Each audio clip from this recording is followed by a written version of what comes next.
ये अल्लामा अजल हजरत मौलाना मुफ्ती अब्दुल गनी साहब की किताब है, मियाँ बीवी के हकूक जी। इसके अंदर तो एक चैप्टर है, ये उर्दू में है, एक चैप्टर है औरत को मारने का हक, चैप्टर है इसके अंदर। और ये चैप्टर किस तरह से मिल रहा है? इस गीता प्रेस की किताब से मिल रहा है, जिसके अंदर लिखा हुआ है कि औरत को अगर पीटा जाता है तो उसको पिछले जन्म के उसके जो गुनाह है वो धुल रहे हैं। इस्लाम ने जितनी मर्द को नमाज पढ़नी है उतनी ही औरत को पढ़नी है। उसके बाद रोजा, रोजा जो है, रोजा क्या बहुत मुश्किल काम होता है, लेकिन लोग उसको बड़ी हिम्मत के साथ करते हैं, और वो हमारे नफ्स, हमारे जमीर और हमको खुद को प्योर करने के लिए होता है। तो औरत को तो बहुत घर के काम करने होते थे, उसने तो सब साफ करना है, बच्चे जनने हैं, उसने खाना बनाना है, उसने ये सब करना है। तो उसके लिए कहते हैं कि भाई तेरे को तो हज पर तो नहीं जाना है, तू कैसे हज पर जाएगी, तू तो घर पर रहेगी। और अगर मान लीजिए जाना भी है तो औरत का हद मर्जों से अलग करते। इस्लाम ने किया क्या? इस्लाम ने जो हज तय किया कि उसमें मुसलमान औरत मर्दों के साथ वाले हज में जाएगी, सिंगल हज होगा, यूनिफॉर्म हज होगा, और उसके अंदर औरत पर्दा नहीं करेगी। शरीयत कुरान है, इससे बड़ा झूठ कोई नहीं हो सकता। देखिए, मैं थोड़ा सा इस्लाम के बारे में जितनी मेरी जानकारी है, और मैं जिस परिवार के अंदर पैदा हुआ वो बहुत इस्लाम को मानने वाला था। और दूसरी बात यह है कि मैं जिस खानदान में पैदा हुआ था वो अहले हदीस था, और अहले हदीस में तो ट्रिपल तलाक होती नहीं थी। जब ये कहते हैं कि सारे मुसलमानों का पर्सनल लॉ एक ही होता है, ये झूठ बोल रहे होते हैं, ये मक्कारी कर रहे होते हैं। अहले हदीस इसको नहीं मानते हैं। दुनिया के आमतौर पर सारे देश जहां मुसलमान रहते वहां ये ट्रिपल तलाक खत्म हो गया है। पाकिस्तान में खत्म हो गया है, बांग्लादेश के अंदर ये खत्म हो गया है। कोई गैर कानूनी तौर पर करता हो तो करता हो। भारत के अंदर भी सारे मुसलमान इसको नहीं मानते, शिया नहीं मानते हैं, अहले हदीस नहीं मानते हैं। सुन्नियों का एक छोटा सा सेक्शन जो यूपी और बिहार के अंदर रहता है वो इसको मानता है। और ट्रिपल तलाक क्या है कि रात को 12 बजे आपका अपनी पत्नी से झगड़ा हो गया, कुछ हो गया, आपने तलाक तलाक तलाक 3 बार कह के आपने बाहर कर दिया। बाबा साहब की कोशिशों से, और जिसकी कीमत उन्होंने अपना मंत्रालय गंवा कर चुकाई थी, हिंदू पर्सनल लॉ के अंदर कुछ सुधार हुए थे। लेकिन बहुत सारे लोगों का ये कहना है कि हिंदू पर्सनल लॉ सुधार हो चुका है, ये झूठ है। बहुत दुख और खतरे की बात है कि आप किसी भी चीज में मुसलमान या इस्लाम जोड़ दीजिए, मुसलमान और इस्लाम जोड़ दीजिए, तो फिर आपको कोई सीरियस बहस की जरूरत नहीं है, फिर आपने सिर्फ पीटना पीटना पीटना है।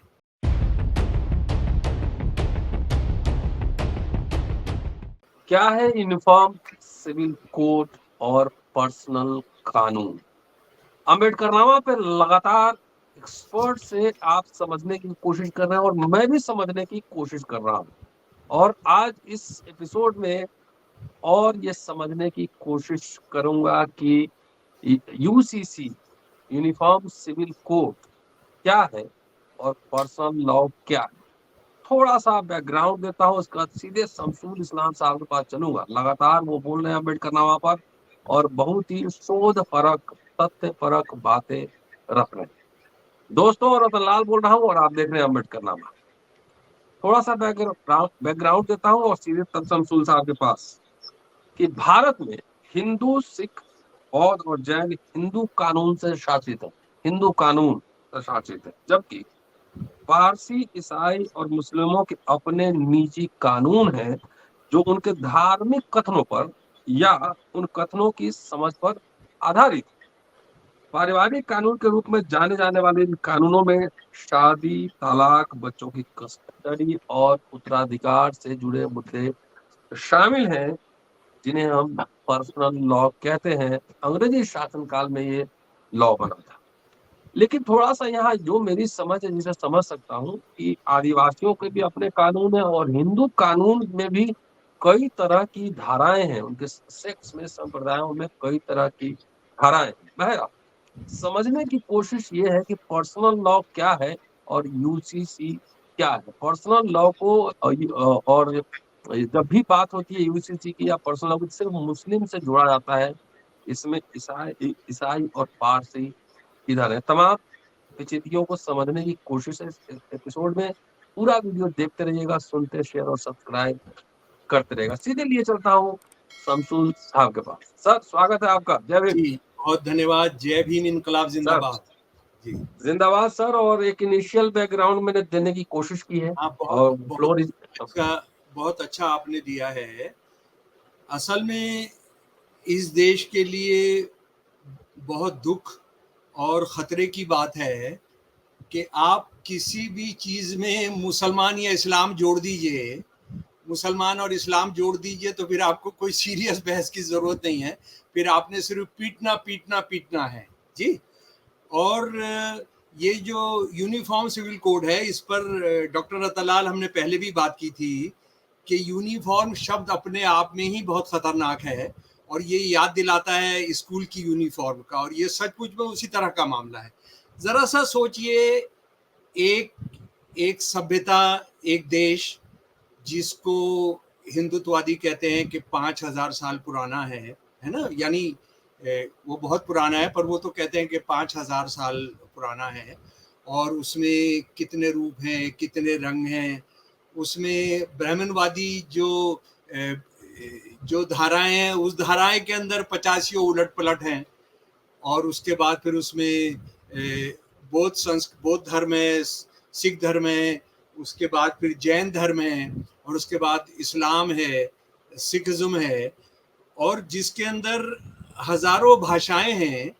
और जिसमें ये कहा जाता है, भारत के बारे में कहा जाता है कि हर 16 कोस के बाद, हर 16 कोस यानी लगभग 20 मील के बाद, अगर मेरी जानकारी सही है, उसमें अगर कोई साथी सोचे कि नहीं 16 कोस कुछ 20 मील से ज्यादा या कम होता है तो वो कर लें, कि उसमें बोलने का अंदाज बन जाता है, बदल जाता है, खाने का अंदाज बदल जाता है। जो जो भगवान और पूजने वाली चीजें होती हैं वो अंदाज बदल जाता है। उस देश के अंदर आप ये बात करने लगेंगे कि आपने सबको एक लाठी से, एक चाबुक से आपने सबको हाँकना है। ये अपने आप में बड़ी खतरनाक बात है। और इस पर हमारी संविधान सभा में बहस हुई थी और वहां ये हुआ था कि इसको नहीं किया जा सकता, क्योंकि उसको करने से पहले आपने, डॉक्टर रतनलाल पिछली बार बहुत अच्छे तरीके से बाबा साहब का बताया था कि पहले हमने वो एक बातचीत करनी होगी, एक बराबरी लानी होगी, समानता दिलानी होगी, हमने रिफॉर्म्स करने होंगे, उसके बाद ही हम इसकी बात कर सकते हैं। लेकिन होता यह है कि ये एक मुसलमानों को फोकस में रखकर इसको बार बार उठाया जाता है, और उधर मुसलमानों के अपने आप में जो इस्लाम धर्म के ठेकेदार कहते हैं वो इसमें पूरी मदद करते हैं। यानी हिंदुत्ववादी जो हमला है उसको पूरा पूरा वो कहते हैं कि नहीं, आ बैल मुझे मार। हमारी यहाँ कहावत होती है ना कि आ बैल मुझे मार, तो वो ये लगातार वो ये करते रहते हैं।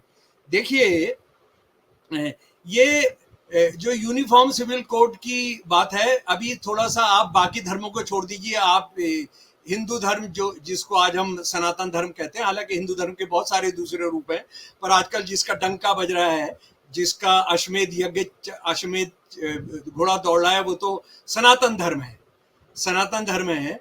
उसके अंदर हमने पिछली बार बात की थी कि सारे देश के अंदर 20-25 से ज्यादा हिंदू नए साल हैं हर इलाके के, और कुछ तो हमने गिनवाए थे। बंगाल का अलग है, तमिल अलग है, मलयालम अलग है, हमने फिर उसके बाद तेलुगु देखा था, हमने पंजाबी देखा था, हमने राजस्थान का देखा था, हमने बंगाल का देखा था, तो हमने ये सब देखा था। तो उसके बाद जब उनके नए साल, यानी उनका नया साल, जो शुभ नया साल शुरू होता है, वो अलग है, तो आप उसको सब एक तरह से कैसे कर सकते हैं, वो बहुत समझने की बात है। और उसके बाद यह है कि हमारी जो न्यायपालिका है वो बार बार बात करती है डायरेक्टिव प्रिंसिपल से, नीति निर्देशक सिद्धांतों, क्योंकि नीति निर्देशक सिद्धांतों के अंदर इसका जिक्र है और हम इसको लागू करना चाहिए। अरे भाई, क्या नीति निर्देशक सिद्धांत में सिर्फ यूनिफॉर्म सिविल कोड है? नीति निर्देशक सिद्धांत में 36 से लेकर 51 तक है, 36 से लेकर 51 तक है। और उसमें जो है वो मैं जरा आपको बता रहा हूं।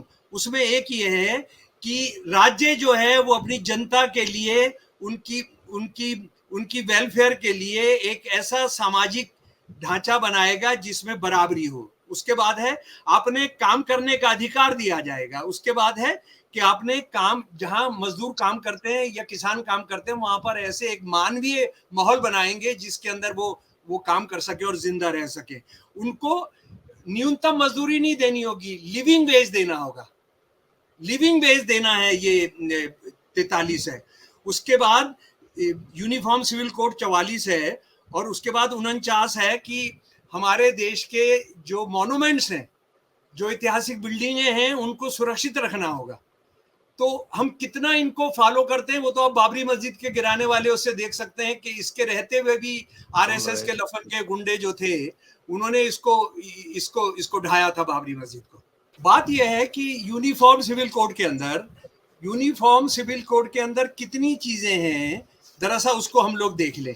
यूनिफॉर्म, ऐसा लग रहा है कि यूनिफॉर्म सिविल कोड के अंदर सिर्फ एक मामला है, और वो मामला है वो मामला है यूनिफॉर्म सिविल कोड। ये गलत है, ये झूठ है। ये यूनिफॉर्म सिविल कोड के अंदर जो मामले हैं, यूनिफॉर्म सिविल कोड के अंदर 36 से लेके 51 तक है। और इसके अंदर क्या क्या है वो सुन लीजिए कि आपने एक ऐसा समाज बनाना होगा जिसमें गैर बराबरी नहीं होगी, जिसमें एकाधिकार संपत्ति पर नहीं होगा, 38 नंबर। उसके बाद 41 है कि आपने काम करने का अधिकार देना होगा। अगर आप काम करने का अधिकार देते, फिर आजादी हमने किस लिए ली थी अगर हमको काम करने का अधिकार ही नहीं मिल रहा था। और आप हमारे रिजर्वेशन का, संवैधानिक रिजर्वेशन को आप गाली बकते रहते हैं और उसको खत्म करते हैं, कभी इकोनॉमिक जरिए पे, कभी इस पर। अगर आप काम करने का अधिकार देते तो हमको कुछ नहीं चाहिए, हमको हम कोई भी नहीं करते, क्योंकि आप काम करने का अधिकार नहीं दे रहे हैं, इसलिए बहुत सारी प्रॉब्लम पैदा हो रही है। उसके बाद आपने, जहां मजदूर और किसान काम करते हैं, नौजवान काम करते हैं दफ्तरों के अंदर, आपने वहां मानवीय माहौल बनाना होगा, वहां इस तरह का माहौल पैदा करना होगा कि वो अपनी सेहत, अपनी जिंदगी उनकी खत्म ना हो जाए। उसके बाद आपने यूनिफॉर्म सिविल कोड 44 है। और 49 है कि आपने जो हमारे पुरानी बिल्डिंग है, ऐतिहासिक बिल्डिंग है, धरोहर जो है, हमने उसकी हिफाजत करनी होगी, उसको नष्ट नहीं होने देना होगा। आरएसएस वाले ये सबसे ज्यादा बात करते हैं यूनिफॉर्म सिविल कोड का, पर उन्होंने इसका एक ऐतिहासिक बिल्डिंग को ढाया था उन्होंने 6 दिसंबर 1992 को, और इसको सुप्रीम कोर्ट ने भी कहा कि ढाया था, लेकिन उनको किसी को कोई सजा नहीं हुई। तो खैर, बुनियादी बात यह है कि आप यूनिफॉर्म सिविल कोड किस लिए लाना चाहते हैं, क्योंकि आप सबको एक रंग में रख देना चाहते हैं, आप सबको एक चाबुक से हकना चाहते हैं, ये आप इसको बराबरी के लिए ले आना चाहते हैं। ये बुनियादी सवाल है। बराबरी यानी जिसमें ये पर्सनल लॉज जो हैं, ये औरत विरोधी हैं, सब धर्मों के औरत विरोधी हैं। क्या आप उसको बराबर के ले आ सकते हैं? बाबा साहब की कोशिशों से, और जिसकी कीमत उन्होंने अपना मंत्रालय गंवा कर चुकाई थी, हिंदू पर्सनल लॉ के अंदर कुछ सुधार हुए थे, लेकिन बहुत सारे लोगों का ये कहना कि हिंदू पर्सनल लॉ सुधार हो चुका है, ये झूठ है। मैं आपको ये बताना चाहता हूं कि हिंदू पर्सनल लॉ का एक चीज, हिंदू पर्सनल लॉ से हिंदू अविभाजित परिवार एक इतना बड़ा धोखा है इस देश के साथ। इस देश का tax millions and millions of dollars बचाने का एक तरीका है। यानी आप इंडिविजुअल नहीं मानते हैं, जैसे मैं, मान लीजिए मैं शमसुल इस्लाम हूं, आप डॉक्टर रतन लाल हैं, हम इंडिविजुअल हैं, हम इंडिविजुअल के तौर पर टैक्स चुकाते हैं, और हमें जो रिबेट मिलता है, जो भी मिलता है इंडिविजुअल के तौर पर। लेकिन ये हिंदू अविभाजित परिवार की, इसको HUF कहते हैं। HUF इतनी भयानक चीज है कि आप उसमें पूरा 10, 12, 15, 20 आदमी का एक मिल जाता है, चाहे आप करोड़ों रुपए कमाते हो, लेकिन आप उसमें एक मिनिमम टैक्स अदा करते हैं। तो यूनिफॉर्म सिविल कोड में क्या आप इसको भी बदलेंगे या नहीं बदलेंगे? ये सवाल है बुनियादी तौर पर जो उठना चाहिए। अच्छा, अब अगली बात यह है जो मुझे लग रहा है कि मैं जिस पर आज खास तौर पर बात करना चाहता हूं, कि ये मुसलमानों को घेरने के लिए, उनको बदनाम करने के लिए, उनको जलील करने के लिए तमाम चीजें उठाई जाती हैं, लेकिन इसमें मुसलमानों के जो ठेकेदार हैं, इस्लाम धर्म के ठेकेदार हैं, शरीयत के जो ठेकेदार हैं, वो इसमें क्या रवैया अपना रहे हैं? क्या उसमें इस्लाम का असली चरित्र जो भी था, जिस तरह का भी था, क्या उसको पेश करते? नहीं, वो एक ऐसा खेल खेल रहे हैं इनके साथ, आरएसएस वालों के साथ मिलकर, कि आरएसएस वाले लगता है कि वो बहुत बढ़िया काम करने जा रहे हैं, बहुत बढ़िया काम कर रहे हैं, और ये बाकी में औरत को इस्लाम धर्म के अंदर इंसान नहीं माना जाता, उनको सर्व उपभोग की वस्तु माना जाता है। और उसका मैं आपको उदाहरण देता हूं कि इन इस्लाम धर्म के ठेकेदारों ने जो इस्लाम की जो खिदमत की है, उसका सबसे शर्मनाक उदाहरण मैं आपको दे रहा हूं। सन 1932 में एक महिला थी शाह बानो, उनका एक बहुत अमीर जमींदार और वकील मध्य प्रदेश के, जी, एक बहुत मशहूर वकील, बहुत अमीर वकील मध्य प्रदेश के रहने वाले मोहम्मद खान से सन 1932 में उनकी शादी हुई थी। 14 साल की शाह बानो उनका नाम था। 14 साल की शादी के बाद वो एक और नौजवान लड़की को ले आया दूसरी बीवी बनाकर, जी। और जब ये 62 साल की हो गई, शाह बानो, तो जरूर उन्होंने कोई अपना हिस्सा मांगा होगा जायदाद में, क्योंकि उनको बहुत परेशानी हो रही होगी। तो इस बंदे ने, मोहम्मद अहमद खान ने, जब वो 62 साल की थी तो उनको तलाक दे दी उनको। और तलाक देने के बाद ये कोर्ट गई। कोर्ट में लोअर कोर्ट ने इनके हक को मान लिया कि इनको मेंटेनेंस मिलना चाहिए, वह हाई कोर्ट ने मेंटेनेंस मान लिया। डॉक्टर रतनलाल कितना मेंटेनेंस था वो आपको बता दूं, 197 रुपए 20 पैसे, 180 रुपए से भी कम, जी। सुप्रीम कोर्ट ने 200 से कम, नहीं, 180 से कम, 179.20। अच्छा 279, 179 सर, 179, हाँ 179, जी। इस पर इस्लाम धर्म के भारत के ठेकेदारों को ऐसा लगा कि इस्लाम का तंबू गिर जाएगा। और क्या लड़ाई लड़ी उन्होंने, वो खड़े हो गए इस अय्याश मोहम्मद अहमद खान के साथ, इस ह्यूमन इंसान के साथ, मोहम्मद अहमद खान के साथ।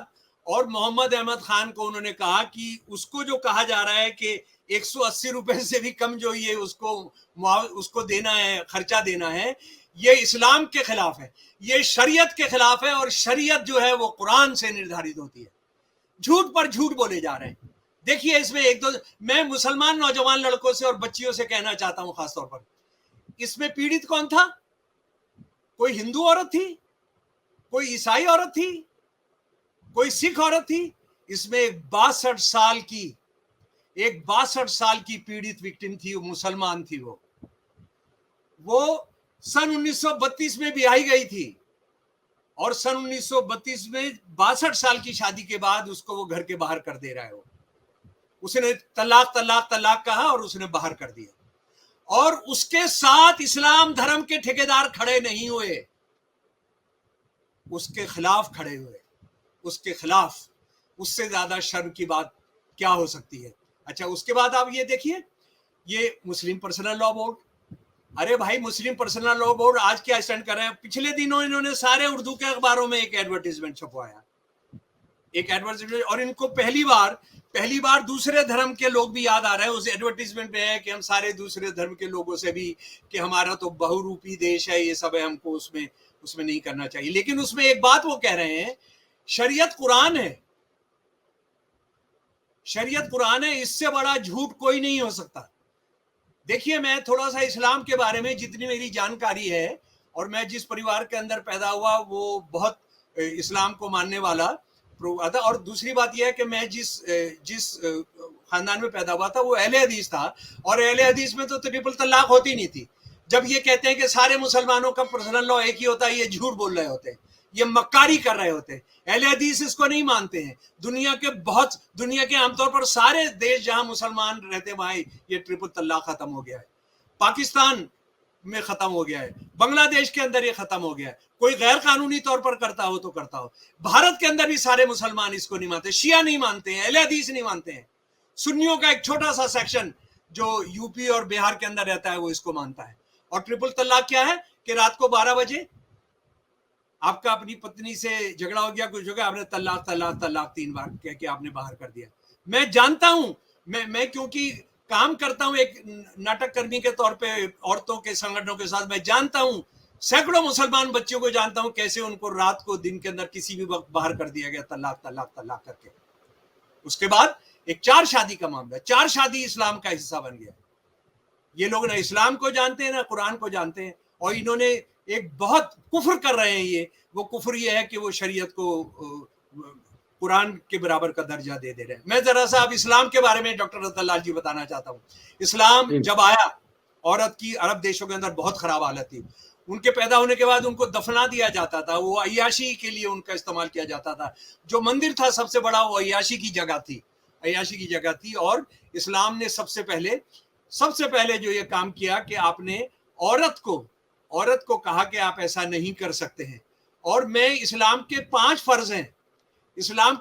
फर्ज हैं, मैं इन जाहिल और गवार आलिमों को बताना चाहता हूं। और अव्वल तो मैं ये सवाल पूछता हूं कि मुस्लिम पर्सनल लॉ बोर्ड जो है इसको किसने चुना है? क्या मुसलमानों का कोई वोटिंग इलेक्टोरेट है जिसने आपको चुना है? आप कहां से पैदा हुए हैं?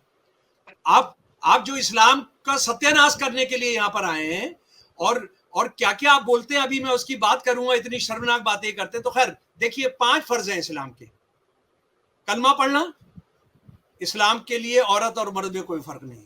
नंबर 2, हज करना, औरत मर्द में कोई फर्क नहीं है। अगर इस्लाम में पर्दा होता, और यानी पर्दे का मतलब यह है कि दौर मानते तो आप ये कहते तूने तो घर का काम करना है, तूने तो बच्चे जनने हैं, तूने तो चक्की पीसनी है, तो तेरे को हम 5 वक्त की नमाज नहीं करने के लिए कहते हैं, तू सिर्फ जुमे की नमाज पढ़ेगी या दिन में एक बार का नमाज पढ़ेगी। क्या कहा इस्लाम ने? है इस्लाम ने जितनी मर्द को नमाज पढ़नी है उतनी ही औरत को पढ़नी। उसके बाद रोजा जो है, रोजा क्या बहुत मुश्किल काम होता है, लेकिन लोग उसको बड़ी हिम्मत के साथ करते हैं। और वो हमारे नफ्स, हमारे ज़मीर और हमको खुद को प्योर करने के लिए होता है। तो औरत को तो बहुत घर के काम करने होते थे, उसने तो सब साफ करना है, बच्चे जनने हैं, उसने खाना बनाना है, उसने ये सब करना है। तो उसके लिए कहते हैं कि भाई तेरे को तो हज पर तो नहीं जाना है, तू कैसे हज पर जाएगी, तू तो घर पर रहेगी। और अगर मान लीजिए जाना भी है तो औरत का हद मर्जों से अलग करते। इस्लाम ने किया क्या? इस्लाम ने जो हज तय किया कि उसमें मुसलमान औरत मर्दों के साथ वाले हज में जाएगी, सिंगल हज होगा, यूनिफॉर्म हज होगा, और उसके अंदर औरत पर्दा नहीं करेगी। ये इस्लाम ने सबक सिखाया था। और उसके बाद ज़कात क्या है कि आप अभी जितना कमाएंगे, इस्लाम के अंदर एक बहुत बढ़िया था कि आप सोशल वेलफेयर का ये था कि आप अपनी कमाई का खास हिस्सा रमज़ान के बाद वाले महीने में ईद पर देंगे, जितनी मेरी जानकारी है, और उससे किसी को भी छूट नहीं है।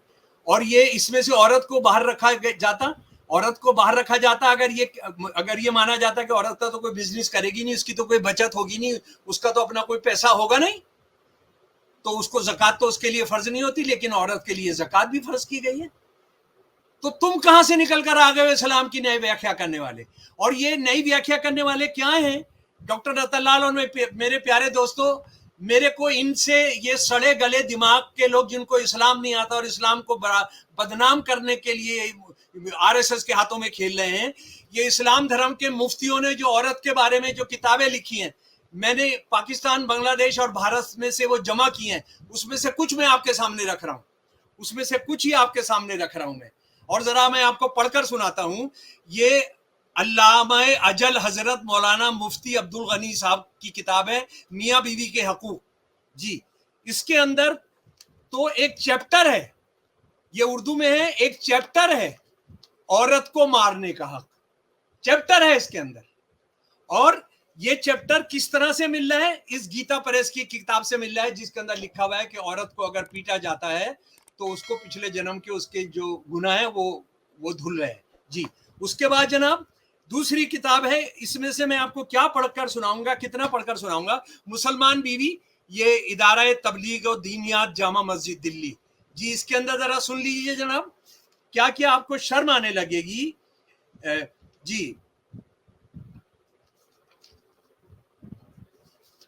जी सर, मैं सुनाता हूं जरा जी। फरमाया हुजूर सल्लल्लाहु अलैहि वसल्लम ने, जब खाविंद रात में अपनी बीवी को अपने पास बुलाए ताकि उससे हम बिस्तरी करे और औरत बगैर शरई उज़र के इनकार कर दे, तो तमाम रात सुबह तक इस औरत पर फरिश्ते लानत करते रहते हैं। आप बताइए, प्रॉफिट ऑफ इस्लाम के नाम पर ये झूठ बोल रहे हैं एक हदीस के तौर पर। प्रॉफिट मोहम्मद ने क्या कहूंगा मैं इनको। ये कहा कि अगर कोई औरत रात को अपने पति के कहने पर उसके साथ नहीं सोएगी तो सारी रात फरिश्ते उसको कोसते रहते हैं। आप बताइए, फरिश्ते भी आ गए। इनको क्या करेंगे आप? इनको तो मुझे लगता है कि इनके साथ क्या किया जाएगा पता नहीं। और उसके बाद आप ये देखिए, हजूर सल्लल्लाहु अलैहि वसल्लम ने फरमाया कि औरत पर्दे में रहने की चीज है। बिल्कुल झूठ है ये बिल्कुल झूठ है। कुरान के अंदर अगर कहीं ये दिखा दे जहां पर आप कहें, मैं बहस करने के लिए तैयार हूं। उसके बाद देखिए एक और हदीस ले आए, मसलन मर्द शोहर मसलन अगर वो हुक्म दे कि रात भर हाथ बांधे खड़ी सी तकलीफ गवारा करके, तो उसने आखिरत की भलाई और सुरखरुई के लिए सारी रात हाथ बांध कर खड़े रहेगा। किसी वक्त कोई ऐसी बात ना करो जो उसके मिजाज के खिलाफ हो। मसलन अगर वो दिन को रात बतला दे तो तुम भी दिन को रात कहने लगो। बताइए, ये कबाड़ इस्लाम के नाम पर, ये इस्लाम विरोधी, इंसानियत विरोधी किताबें वो। ये हिंदू औरत के खिलाफ नहीं है, ये ईसाई औरत के खिलाफ नहीं है। ये एक मुसलमान शौहर की मुसलमान पत्नी के साथ वो क्या करेगा। और उसके बाद सबसे शर्मनाक किताब ये बहशती जेवर। ये बंदा ये मौलाना अशरफ अली थानवी साहब, ये सुन्नियों के अंदर दहस के अंदर दी जाती है। इसमें सारा ही ये गंद भरा पड़ा है। और इसके अंदर तो इतना भयानक जातिवाद है कि अगर ऊंची जाति की शादी नीची जाति के अंदर हो जाएगी तो वो शादी मकरूह होती है, वो शादी ठीक नहीं होती है, वो शादी चल नहीं सकती है। सैयद अगर जुलाहे के साथ शादी कर ले, शेख खान अगर बुनकर के यहाँ शादी कर ले या कुम्हार के यहाँ शादी कर ले, ये सारा भरा पड़ा है इसके अंदर। इसीलिए तो आरएसएस से मुसलमानों की पिटाई हो रही है। और अच्छा देखिए इन्होंने क्या हालत कर दी है, और उसमें आरएसएस वालों ने भी मिलकर किया है। देखिए ट्रिपल तलाक को डॉक्टर रतनलाल ट्रिपल तलाक को आरएसएस वालों ने क्रिमिनल एक्ट बना दिया। भाई शाह बानो तो 10 साल के बाद कोर्ट में आती है। आप मुस्लिम पर्सनल लॉ बोर्ड कहां था? भांग पीकर सो रहा था कि उसने दखल नहीं किया शाह बानो को कि हम तुम्हारा मसला हल करते हैं। अगर गई भी होगी तो मौलवियों ने धत्कार कर भगाया होगा, क्योंकि उन्होंने तो उसके पति के साथ ही रहना था, पति के हक में ही रहना था। तो ये आपने कर दिया कि उसको क्रिमिनल एक्ट कर दिया। तो अब क्या हो रहा है, मुसलमान पति क्या कर रहे हैं कि वो जेल जा रहे हैं, तो अब उनको मेंटेनेंस से तो बाहर हो गए, वो कह रहे हैं हम तो जेल में पड़े हैं। लेकिन वो एक नया तरीका कर रहे हैं। अब वो नया तरीका ही कर रहे हैं, अब औरत को तलाक दे ही नहीं रहे, गायब हो जा रहे हैं, पत्नी को छोड़ के गायब हो जा रहे हैं। हाँ जी। एक और मजे की घटना जो कल यूपी के अंदर हुई है, मुरादाबाद के अंदर, एक आमिर खान साहब ने हिंदू बनने का तय किया अपनी बीवी से, 19 साल की बीवी से छुटकारा पाने के लिए। समझ गया? मुस्लिम पर्सनल लॉ बोर्ड, ये सारा तुम्हारा बोया हुआ है। अब मुसलमान क्या करेंगे, यानी वो हिंदू लड़की से शादी करना चाहता है वो आमिर खान ना, अखबार की रिपोर्ट इंडियन एक्सप्रेस में है आज। तो वो क्या करेंगे कि अब वो हिंदू बन जाएंगे सारे के सारे। जैसे बहुत सारी बार मुसलमान बनकर, आप जानते हैं हेमा मालिनी और धर्मेंद्र तो अगर मुसलमान नहीं बने होते तो उनकी शादी हो ही नहीं सकती थी। अच्छा एक और बहुत शर्मनाक बात, चार शादियां करना वो इस्लाम का हिस्सा है। और मेरी एक बड़े इस मुस्लिम पर्सनल लॉ बोर्ड के, इनको ये जाहिल जो अपने आप को बड़ा इस्लाम के बारे में जानते हैं, इस्लाम विरोधी लोग हैं ये, उनका एक बयान है, और मैंने पूछा कि आपने बयान दिया, उन्होंने कहा कि ये 4 शादियां करने से मुसलमान मर्द जो है डिसलॉयल्टी से, गैर वफादारी से बच जाता है। यानी आप क्या कह रहे हैं, गैर वफादार तो चाहे 4 शादी कर ले चाहे 20 शादी कर ले, क्या फर्क पड़ता? जी। तो मैंने उनसे जो कहा वो सुन लीजिए जनाब। मैंने कहा आप अपनी बेटी को जरूर 4 शादी वाले से कराइएगा। और वो मेरा मुंह देखने लगा। मिला जुला के सर अगर ये समझा जाए, जो मैं समझ रहा हूँ, क्योंकि पर्सनल लॉ मैं भी समझने की कोशिश कर रहा हूँ कि बहुत सारे जो रूढ़िवादिता भारत में है, खासतौर से उत्तर भारत में, मुस्लिम कंट्रीज में भी उतना रूढ़िवादिता नहीं है, ये आप कह रहे हैं मिला जुला के? नहीं, वहां हो ही नहीं सकता है, वहां चलेगा ही नहीं है। अच्छा, चलेगा ही नहीं। जैसे पाकिस्तान में, बांग्लादेश में जो 4 शादी और 3 तलाक का मसला है, वो पाकिस्तान बांग्लादेश में क्या है? नहीं, 3 तलाक तो नहीं है, और 4 शादियों को लेकर भी बहुत बहस है, लेकिन वो तो भाई हम्म इस्लामी देश है ना। हम्म हालांकि बांग्लादेश तो इस्लामी देश नहीं है, पर वहां चलता है, और वो हाँ, उसको आप एक परंपरा मान लेते हैं। अब जैसे ट्राइबल्स ट्राइबल्स में दोनों बातें हैं, एक औरत एक से ज्यादा मर्दों के साथ शादी, जहां हम्म तक मैं जानता हूं, और एक की एक से ज्यादा शादी। अच्छा, एक इसमें मजे की बात मैं आपको और बताता हूं। 1.2 हिंदुओं की एक से ज्यादा शादी है, 1.8 मुसलमानों की है, 1.4 नॉन हिंदू, नॉन ट्राइबल्स और दूसरे लोगों की है। तो यानी ये स्पेसिफिक नहीं है, लेकिन इस्लाम धर्म के अंदर इस्लाम मजहब के ठेकेदार जो हैं, वो क्यों राज्य को हस्तक्षेप करने दे रहे हैं? वो खुद कहें कि ये गैर जरूरी है, इसकी कोई जरूरत नहीं है। जी और डॉक्टर रतन लाल जी, ये 4 लड़कियां आएंगी कहां से? पहले ही हम्म हजार मर्दों के लिए 900 हैं, तो ये कहां से खरीद के लाएंगे? मतलब 4 आप शादियां। अगर इसको अगर कंक्लूड किया जाए तो इस तरीके से कि इनको खुद से अभी हिंदू धर्म को छोड़ देते, हिंदू जो लॉ है उसको छोड़ते हैं, वो अपने अंदर क्या सुधार करेंगे नहीं सुधार करेंगे वो जाने, वो दिख रहा है क्या सुधार हो रहा है। अभी भी जी जम्मू में एक दलित को पीट दिया मंदिर जाने की वजह से, जी रोज ये जी घटनाएं हो रही हैं। जी लेकिन आप ये कह रहे हैं कि इस्लाम और जो पर्सनल लॉ से गवर्न होते हैं पारसी और क्रिश्चियंस, अ, उनको अपने अंदर खुद अब समय के हिसाब से रिफॉर्म करने की जरूरत है। जैसे मान लिया कि पाकिस्तान में अगर वो मुस्लिम देश है लेकिन वहां भी कुछ सुधार उन्होंने किए ये ट्रिपल तलाक को लेकर, ठीक समझ रहा हूँ? उनको क्रांतिकारी परिवर्तन कहिए, सुधार नहीं। ये देखिए, एक तो क्या है, ये सुधारों से नहीं जाएंगे। वो क्रांतिकारी परिवर्तन हुए। हाँ, बुनियादी बात यह है कि जो सबसे बड़े डकैत हैं, वो चोरों को, मुस्लिम पर्सनल लॉ बोर्ड को ठीक करने की कोशिश कर रहे हैं, जो मनुस्मृति में विश्वास करते हैं, जो औरत को इंसान ही नहीं मानते हैं, वो हम्म, मुसलमान औरत को मुक्त कराना चाहते हैं, और गीता प्रेस को दे रहे हैं, जो ये जिसने जिसने औरत को लेकर हजारों किताबें लिखी हैं, जो औरत को इंसान नहीं मानते हैं, जो कहते हैं अगर हिंदू औरत के साथ रेप हो जाए तो आप चुप रहिए। ये मौका कौन दे रहा है?